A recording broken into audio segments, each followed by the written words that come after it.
يا ذا الجلال والإكرام لا إله إلا الله وحده لا شريك له الملك وله الحمد.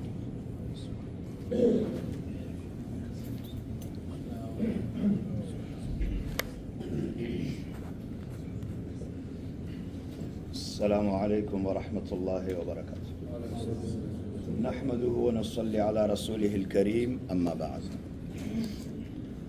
میرے بھائیو، اللہ کے رسول صلی اللہ علیہ وسلم کی حدیث ہے صحیح مسلم میں، تمیم داری رضی اللہ عنہ اس حدیث کا راوی ہے، اور اللہ کے رسول کا فرمان ہے اس حدیث میں کہ الدین النصیحہ، دین خیر خواہی کا نام ہے، دین خیر خواہی ہے۔ صحابہ کرام نے عرض کیا، قلنا لمن یا رسول اللہ، اے اللہ کے رسول یہ خیر خواہی کس کی ہے دین میں؟ تو اللہ کے رسول نے فرمایا للہ، اللہ کی خیر خواہی ہے اس دین میں، ولرسولہ، اللہ کے رسول کی خیر خواہی ہے، ولأئمۃ المسلمین، مسلمان حکمرانوں کی خیر خواہی، وعامتہم، اور عام لوگوں کی خیر خواہی ہے اس دین میں۔ تو اللہ کی ہم کیا خیر خواہی کر سکتے ہیں؟ اللہ کے ہم کیا خیر خواہ بن سکتے ہیں؟ اللہ رب العالمین تو غنی ہے، تو اللہ رب العالمین کی خیر خواہی سے مراد یہ ہے کہ اللہ کی توحید عام کی جائے، لوگوں کو اللہ کی کتاب سے جوڑ دیا جائے، اللہ کی دین کا نشر و اشاعت ہو، اور پھر اللہ کی دین پر عمل ہو۔ یہ ہے اللہ رب العالمین کی خیر خواہی، اللہ کی دین کی خیر خواہی، اللہ کی خیر خواہی ہے۔ اللہ کی دین کی نصرت اللہ رب العالمین کی نصرت ہے۔ اور اللہ کے رسول کی خیر خواہی کیا ہو سکتی ہے؟ اللہ کے رسول کی اتباع عام کی جائے، اللہ کے رسول کی محبت جو حقیقی محبت ہے، صحابہ کرام نے جیسی محبت کی ہے اس محبت کو لوگوں میں عام کی جائے۔ اسی طریقے سے اللہ کے رسول صلی اللہ علیہ وسلم کی اطاعت اور اللہ کے رسول صلی اللہ علیہ وسلم کی لائی ہوئی شریعت پر لوگوں کا عمل ہو، اور پھر جو ہے نا مسلمانوں کی خیر خواہی اور مسلمان حکام کی خیر خواہی، اس میں ابھی میں نہیں جا سکتا، لیکن اتنی بات آپ لوگوں کے سامنے ضرور عرض کروں گا کہ عام لوگوں کی خیر خواہی یہ ہے کہ ان کے سامنے پیور دین پیش کیا جائے، اصل دین ان کے سامنے رکھ دیا جائے۔ کیوں؟ اصل دین وہ اس کی قیمت تو نہیں ہے دنیا میں، لیکن دنیا میں مثال ایسی ہو سکتی ہے کہ اصل دین لوگوں کے سامنے پیش کرنا اور لوگوں سے عمل کرانا، گویا کہ لوگوں کے ہاتھوں میں اصل پیسے تمانے ہیں۔ بدعات، خرافات وہ ایسا ہے جیسے عام لوگوں کو تم بیوقوف بنا کر کوٹے اور وہ پیسے جو جعلی ہے، جعلی نوٹ ان کے ہاتھوں میں تما دو اور وہ 420 کے نیچے پکڑے جائے۔ اسی طریقے سے اگر پیور دین نہ ہو تو قیامت کے دن پکڑے جائیں گے، کیونکہ احادیث میں ہے یہ بات، میری بات نہیں، اللہ کے رسول صلی اللہ علیہ وسلم کا فرمان ہے، ایک نہیں، دو نہیں، تین نہیں، بلکہ اللہ کے رسول کا یہ فرمان اسلام کے اصول میں سے ایک اصل ہے کہ من عمل عملا لیس علیہ امرنا فہو رد، جس نے ہماری اس دین میں اپنے طرف سے کوئی کام جاری کر دیا وہ کام بھی رد ہے، وہ بندہ بھی رد ہے۔ فلہذا ہم آپ بھائیوں کے سامنے موسیٰ علیہ السلام کے قصوں کو ذکر کر رہے تھے، کیونکہ موسیٰ علیہ السلام کی پیدائش سے پہلی بھی ایک قصہ ہے، آخر جو ہے نا ذوالقرنین کے ساتھ، عفواً خضر علیہ السلام کے ساتھ بھی ان کا ایک قصہ ہے، اور اللہ رب العالمین نے یہ تمام قصے ذکر کیے ہیں۔ تو پچھلے جمعرات کو میں نے ایک بات کی تھی اس آیت کے روشنی میں کہ اللہ سبحانہ و تعالیٰ فرماتا ہے قل یا عبادی الذین اسرفوا علی انفسہم لا تقنطوا من رحمت اللہ، قل یا عبادی الذین اسرفوا علی انفسہم، میرے ان بندوں کو کہو جنہوں نے اپنے اوپر ظلم، زیادتیاں اور گناہ کیے ہیں، اللہ کے رحمت سے مایوس نہ ہونا، اللہ کی طرف پلٹ جاؤ، اللہ بڑا مہربان ہے، بخشنے والا ہے۔ تو اس دن میں نے یہ بات کی تھی کہ ایک عالم ہے حاجی امداد اللہ مہاجر مکی، اور میں نے کہا تھا کہ سارے علماء دیوبند کا متفقہ پیر ہے، بڑے بڑوں کا متفقہ پیر ہے۔ انہوں نے یہ بات کی ہے کہ یہاں پر جو ہے نا یا عبادی، یہ ضمیر لوٹتی ہے کدھر؟